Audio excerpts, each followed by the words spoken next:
Hey guys, welcome to the Homestead. So today, as always, this video and all of the content powered by solar. And today we're going to be bringing on a new advertiser because YouTube has completely gutted our earning potential for ad revenue and stuff, it seems like. And so I have went out and found another source, and I think this is a good source of an advertiser that I can bring to you. That is Genesis Gold Group. For years, a lot of you guys who know that I'm into precious metals and know that I'm into savings and commodities as a way to hedge against inflation, which is what we're going to talk about today. You've asked me, hey, Zach, what do I do with my 401k? What do I do with my IRA? What do I do with my savings? And I'm like, I am not a financial advisor. It's not my place to get involved with stuff like that. I can tell you what I do and what I have done. But as far as someone who tells you what to do with your money, I am not the guy for that. Genesis Gold Group is the place you want to go to find more information. And I have links in the description below. I have a phone number. You can call them directly in the description below, and you can talk to them, and they will help you out on what to do with things you have tied up in different investment vehicles, and then show you opportunities and ways that you can take that and safeguard your savings and safeguard your retirement in a way that is going to hedge against inflation. And there is no stopping the inflation. The collapse of this economy is a mathematical certainty at this point. We just passed $31 trillion in debt. Someone once famously said, a debt that can't be paid won't be. A debt that can't be paid won't be. It's not going to be paid. And we have CBDCs in our future and all this nonsense. How do you protect yourself against that? Genesis Gold Group, information below. Okay, here's the deal. And we'll have more videos on that coming up soon. I want to talk more in detail about some stuff. But right now, we've got yet another refinery that has caught on fire, okay? We have, with all the strategic oil reserves that we're draining right now, we have yet another refinery on fire, and it seems like it was put out, but it's still damaged, and who knows how long it's going to be offline. And there's an investigation to determine what caused this. That's all we hear. We never hear about what happened, or we don't hear the real story. And then we also have the inflation that ticked up just a little bit. And you and I both know that inflation is not going down. It's not ticking up just a little bit. Things are getting worse at your supermarket. All right, let's go ahead and jump into the articles. Over at the Los Angeles Times, crews extinguished fire at Chevron El Segundo Refinery. It says fire crews battled flames for more than 2 hours at the Chevron El Segundo Refinery before extinguishing the blaze Tuesday night. The incident was reported around 6:15 p.m. at the fuel refinery in the 300 block of El Segundo Boulevard, the city of El Segundo said in an alert. The fire was extinguished as of 8:35 p.m. Footage from the Channel 5 out there showed crews spraying water on roaring flames in an unidentified part of the refinery. El Segundo city officials said the fire was isolated with no off-site impact or public threat. Well, that's good, except for the rising gas prices and the fact that there's a diesel shortage that's going crazy on the East Coast right now and spreading throughout the rest of the country. That's great. There's no public threat. That just makes me feel good. There were no air emissions exceedances detected by the refinery's fence line monitoring system. How is that possible? I have no idea. Tyler Kruzik, a spokesman for Chevron, said in an email Wednesday the isolated fire did not occur at any of the refinery's major processes units and does not impact the refinery's ability to supply petroleum products to its customers in the region. Yes, I'm sure there's absolutely no impact at all whatsoever. No injuries were reported. The El Segundo, Manhattan Beach, and Chevron fire departments remained on the scene. There have been a number of refinery fires over the last year, and I'm just not one to believe in coincidences. I don't. And with everything going on with the economy and the supposed diesel shortage, which I have not yet seen here. I'm just being completely honest. I'm not trying to be a fearmonger. I have not seen the diesel. There's a little small, gas station in town, and they've got diesel. We haven't seen any shortages like that here yet. But I'm hearing from the East Coast that these things are becoming more and more common. And I don't know what that means for the rest of the country. And they say it's spreading. But again, I'm not seeing it here. Leave a comment below and let me know what you're seeing where you are. Are you seeing diesel shortages? Leave a comment below.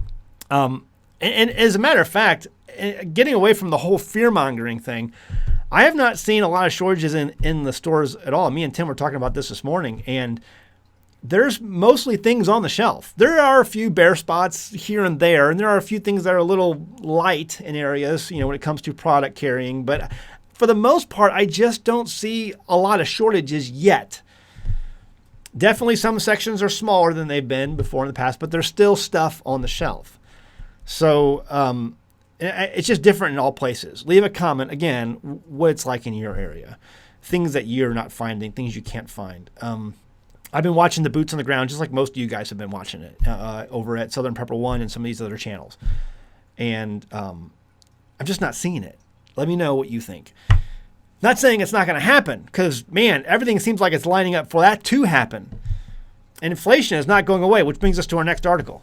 Over at CNBC, consumer prices rose 0.4% in October, less than expected as inflation eases. The CPI numbers came out yesterday. The consumer price index increased 0.4% for the month and 7.7% from a year ago, both lower than estimates. See, it's good news. See, prices increased lower than what we thought they would increase. And so that's a reason to celebrate. And that's a reason to just understand that this inflation is not a big deal and we're okay.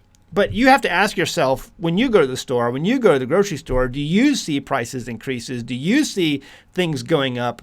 What is it like in your world? What is it like where you live? Because for me, everything I'm seeing is things are going up like crazy. I can't believe some of the prices I'm paying. And some things are fine. Some things are totally okay. But what is it like for you? Excluding volatile food and energy costs, the so-called core CPI increased 0.3% for the month and 6.3% on an annual basis, also lower than expectations. See, we don't count food. We don't count energy, the thing that most people use on a daily basis, multiple times a day. We don't count those things. But for other things, yeah, there's been an increase here and there, a slight increase that you'd hardly notice because, 0.3% for the month is just almost nothing. See how they're trying to play this down? You have to ask yourself again, what's it like for you? The consumer price index rose less than expected in October, an indication that while inflation is still a threat to the U.S. economy, pressures could be starting to cool. Guys, here's the deal. It's not going to cool. It's not going to cool. They are raising interest rates in hopes of countering inflation, stamping down, they say, inflation. I just don't see it. And my knowledge of history and where other countries have been in the past before us just shows what we're going to be experiencing soon is increased inflation because they're not raising interest rates enough to curb inflation, and raising interest rates just makes the debt load harder to pay for. $31 trillion in debt. Here's the U.S. debt clock. We are now over $31 trillion in debt. Again, a debt that can't be paid won't be. So what do you do? What do you do? My personal opinion, have always tried to invest in yourself. Number one, first and foremost, invest in yourself, have a positive attitude, and with that, you can always come out of all things. Now, as far as, savings and stuff like that, yeah, I'm big into precious metals. And years ago, when we moved off grid, we invested in I cashed out of my 401k.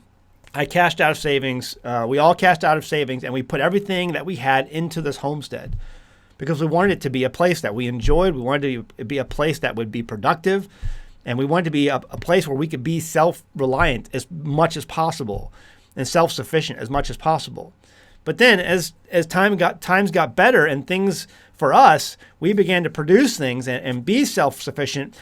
We understood that it's good to have things historically into commodities, and that includes, gold and silver, precious metals. And I know, every time I talk about this, there's always somebody out there who's like, Zach, I can't take a gold coin to the store and shave off what I want in order to buy my groceries. That's never, ever, ever, ever happened. Gold and silver has always been accepted everywhere throughout all of history. There's no doubt about that. But what happens is when you need to cash in a gold coin, you use silver. And when you need to cash in silver coins, you use copper. Historically, that's the way it's always been. And historically, when fiat currencies have failed over the last 300 years of recorded fiats, actually about 400 years, that's what people did. They took their gold and silver, they converted their gold and they converted it to silver, and they converted their silver into copper, and that's what has always been money. Always. So I don't understand the argument that you can see. It's this Dave Ramsey mentality that's going on out there, that he says gold is just an archaic rock that has no value. It only has value because some people said it does. No. History says it does. He wants you to invest in mutual funds and the stock market and all this other stuff. And I'm telling you that is crazy right now. Anything paper. Listen, I'm going to go ahead and promote this Genesis Gold Group. I wanted a company that was a faith-based company that, yes, I could refer people to, because it's one of the most asked about things that come across my channel and across my email. Zach, what can I do? How do I prepare? And I'm not your financial advisor. I'm not. But I can refer you to people who are. They can take things like an IRA or a 401k and then convert them and develop a strategy for you and do it in a faith-based way, and give you a roadmap to what you can do with your savings. Listen, if you're into buying a couple of gold coins or a couple of silver, that's not for you. Go to a coin shop. But if you have savings, if you have financial investments in vehicles like 401ks and IRAs, and you're like, what do I? Because otherwise, all you're doing is it's just going to inflate away. I had a guy tell me, Zach, you need to invest in I bonds because, see, with an I bond, you can earn 9% a year. Dude, inflation is higher than 9%. That's just a slower way of flushing your money down the toilet. I bonds? Really? Have you seen the inflation? Do you really think inflation is at 7% or 8% or whatever it is? No, it's not. It's like closer to 20, 30%. When you do real math in the real world of things that real people need, it's higher. It's like 20, 30% inflation right now, and it's not going to stop. We could see a deflationary collapse, but the world, the country we live in, the politicians we have are addicted to stimmies. They're addicted to money printing. It will not stop. Congress will not stop printing money. Or the Fed will not stop printing money, and Congress will not stop spending money. That's the world you live in, and so you have to prepare. Genesis Gold Group, link in the description below. Their phone number, you can call them directly in the description below. Call them and let them handle some things for you. Again, we'll talk more about this later. But I'm happy to be able to bring them on as a sponsor, because I'm sick and tired, to be honest with you, of telling people, listen, I don't know what to do for you. I know you're seeing the inflation just like I am, and you're seeing everything evaporate away. Well, now you have someone you can call. There you go. There's a number right down there. Call them. I think I've talked to them on the phone. I feel good about bringing them on as a sponsor, and I'm not like, they're not paying me some kind of monthly fee or anything like that. They're paying me like a commission thing. If you sign up under them and you mention my channel, they'll like waive the install fees or the setup fees or whatever it is. So we're all happy, and I'm happy because I've given you someone who is actually a financial expert, and they can help you through things. Okay, we'll leave it at that. Hey guys, check out our merchandise store at teespring.com. I love prepping. This shirt, out of all my shirts, I love the Stupid Should Hurt shirt. Bestseller, no doubt about it. But the I love prepping shirts get the most feedback when I go out in public. When I go out in public and I wear this shirt, everyone wants to talk to you. Oh yeah, I'm into prepping too. Links in the description below, teespring.com. You can click on the store and go to the store and look at all the different shirts that we have over there. Some of them are really interesting and definitely conversation starters. All right, guys. See you next time on the Homestead. Bye. Hey, guys, we know that a lot of our audience are homeschoolers. Homeschooling here is very important to us. And if you're like us, maybe you've had a hard time training your youngsters to memorize their times tables. Well, I want to introduce you to a program today that I think will help with that. This is Times Tables. It's perfect for small children. At age 7, my youngest son has his multiplication tables memorized. All of them. Times Tales is a series of stories that your child learns in a video. The video presents a simple story that your child can easily recall from memory and assist them in easily remembering the multiplication facts. My late wife Jamie made a video talking about how our oldest child still was having problems with times table memorization. Until we tried Times Tales. After months of getting behind and stressful struggling, Times Tales was almost an overnight correction and allowed him to get back on track with his math courses.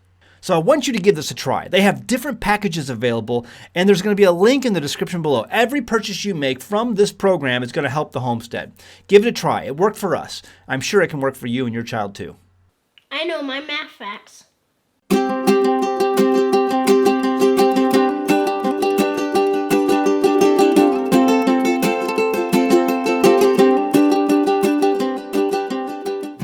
Hey there. Thanks for watching our channel. If you're looking for great off-grid homesteading videos, this is the channel for you. Hit that subscribe button and be sure to like the video you just watched. You can also feel free to send us your questions by going to anamericanhomestead.com on our contact page and send me your question. Your question might get made into a video. In the meantime, check out some of these other great videos. Oh wait, go ahead and click them. Go ahead.